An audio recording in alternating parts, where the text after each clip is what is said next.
సర్పంచ్ మా అంజీనాయక్ గారు 1వ తారీఖు టీడీపీ నాయకులు అదేవిధంగా కొన్ని అఫీషియల్స్ అందరూ కూడా పెన్షన్ పంచుతున్నారు. ఆ టైంలో మహిళలందరూ పోయి ఎండలో నిలబెట్టొద్దండి, కొద్దిగా నీళ్లు ఇవ్వండి అనగానే టీడీపీ నాయకులందరూ కూడా ఆమె పైన దాడి చేసి చెంపకు కొట్టి అదేవిధంగా కాలు కూడా బైక్ లో గుద్దేశారు. అది అయిన తర్వాత ఇక్కడికి వచ్చి ఆమె కంప్లైంట్ పెడితే ఏఎస్ఐ గారు కూడా స్పందించలేదు, తీసుకోలేదు. ఇక్కడున్న సవితమ్మ బీసీ సంక్షేమ శాఖ మంత్రి ఆమె దీనికి ఈ కేసు తీసుకోవద్దండి, రిటర్న్ గా సర్పంచ్ ఈయన వైఎస్ఆర్సీపీ సర్పంచ్ కాబట్టి వైఎస్ఆర్సీపీ సింపథైజర్ కాబట్టి ఈ యొక్క పంచాయతీలో ఆయన్ని తొక్కితే కేసులు పెట్టి ఆయన తొక్కితే ఇంకెవరు మాట్లాడే వాళ్ళు ఉండరు అనే ఒక దురుద్దేశంతో ఈయన పైన ఈయన కుటుంబ సభ్యుల పైన అదేవిధంగా తేజస్ పైన పవన్ పైన కేసు కట్టినారు. బీకామ్ బీఈ చదువు పిల్లల పైన బీటెక్ చదువు పిల్లల పైన రిటర్న్ కేసు కట్టేసినారు. అంటే నేను ఈ రోజు అడుగుతున్నాను, నిజంగా ప్రజాస్వామ్యం ఎక్కడుంది? ప్రశ్నించినారు, నీటిలో ఇవ్వండి మహిళలకు మీరు పెన్షన్ అని ఒక మాట ప్రశ్నించిన దానికి ఇక్కడున్న సర్పంచ్ వీళ్ళు ఎన్నుకున్నారు కదా, వీళ్ళు వైఎస్ఆర్సీపీ వాళ్ళు, పార్టీ ఓడిపోయింది, ఇంకా వీళ్ళని తొక్కాలా అనే ఒక రీజన్ తో ఈరోజు 2 పిల్లలు అక్కడ లేరు. స్టూడెంట్స్, కాలేజీకి పోయే స్టూడెంట్, మళ్ళీ ఇంటర్ పోయే ఒక స్టూడెంట్ ఉన్నారు అక్కడ, వాళ్ళ సీన్ లోనే లేదు. వీళ్ళ పేరు ఎట్లా మీరు ఎఫ్ఐఆర్ లో పెట్టినారని ఈ రోజు ఎస్ఐని మేము ప్రశ్నించినాము.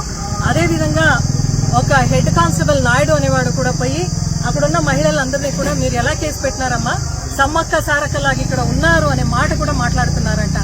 ఆ రోజు జగన్మోహన్ రెడ్డి గారు నా ఎస్సీ నా ఎస్సీ నా ఎస్టీ నా బీసీ నా ఎస్సీ అని హృదయంతో హత్తుకుని కాపాడుకునేవాడు. ఈ రోజు అడుగుతున్నాను, టీడీపీ ప్రభుత్వం మీ కూటమి ప్రభుత్వం అంటే ఇదేనా? ఈ రోజు మీరు బీసీ ఎస్సీ ఎస్టీ మైనారిటీస్ గొంతు నొక్కి రాజకీయం చేయాలంటే నో. ఓడిపోయిండొచ్చు వైఎస్ఆర్సీపీ పార్టీ, అయితే క్యాడర్ ఇంకా బ్రతికే ఉంది, మా దేహంలో ఇంకా శక్తి ఉంది, ఆ చైతన్యం ఉంది, మా గొంతులో వాయిస్ ఉంది.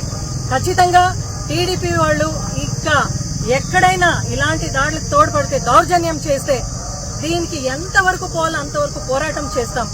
గతంలో కూడా మనం చూసినాం, 4-5 రోజులు వెనకాల జూలుకుంట వైస్ సర్పంచ్ గోపాలుడు, నా దళిత మిత్రుడు సర్పంచ్, ఆయన పైన దాడి జరిగింది. ఇక్కడ అక్బర్ అని అంటే YSRCP party sympathiser Akbar minority సోదరుడి పైన కూడా, వార్డు మెంబర్ పైన కూడా దాడులు జరిగినాయి. పందిపర్తిలో రాజశేఖర్ పైన దాడులు జరిగినాయి.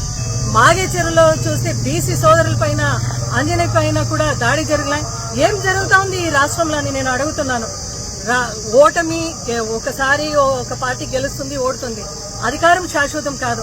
ఇదే తీరు మీరేమైనా పెనుగొండ నియోజకవర్గంలో కొనసాగిస్తే దీన్ని ప్రతిఘటిస్తాం. రోడ్లో కూర్చొని మేము న్యాయం దొరికే వరకు ఏ ఒక్క సర్పంచ్ ఎంపీటీసీ మా కార్యకర్తలు ఎవ్వరు కూడా అధైర్యపడేంత అవసరం లేదు. అపోజిషన్ లో ఉండొచ్చు, ఓడిపోయిండొచ్చు, బట్ నిజంగా మా ఒక గొంతులో ఇంకా వాయిస్ ఉంది, ఆ స్ట్రెంగ్త్ ఉంది, మనం మళ్లీ తిరగబడతామని చెప్తున్నాం. ఈ రోజు సోమదేపల్లి ఎస్ఐ గారికి కూడా చెప్తున్నాను, ఏఎస్ఐ గారికి కూడా చెప్తున్నాను, వెంటనే మీరు మనం ఇచ్చిన కేసు కట్టాలి, ఎంక్వైరీ చేసి ఈ నిర్దోషమైన పిల్లలు వాళ్ళిద్దరు పైన తీసేయాలి అంటున్నాను.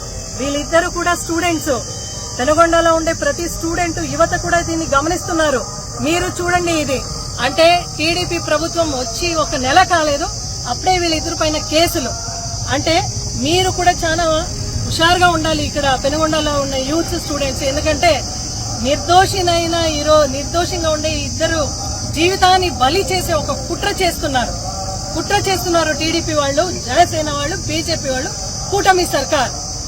ఇది వెంటనే మీరు 1 వీక్ లోపల ఎంక్వైరీ చేసి ఈ కేసుని క్లోజ్ చేయకపోతే ఉధృతమైన పోరాటం చేస్తామని ఈరోజు పోలీసులకు అదేవిధంగా టీడీపీ వాళ్లకు కూడా మేము మనవి చేసుకుంటున్నాం.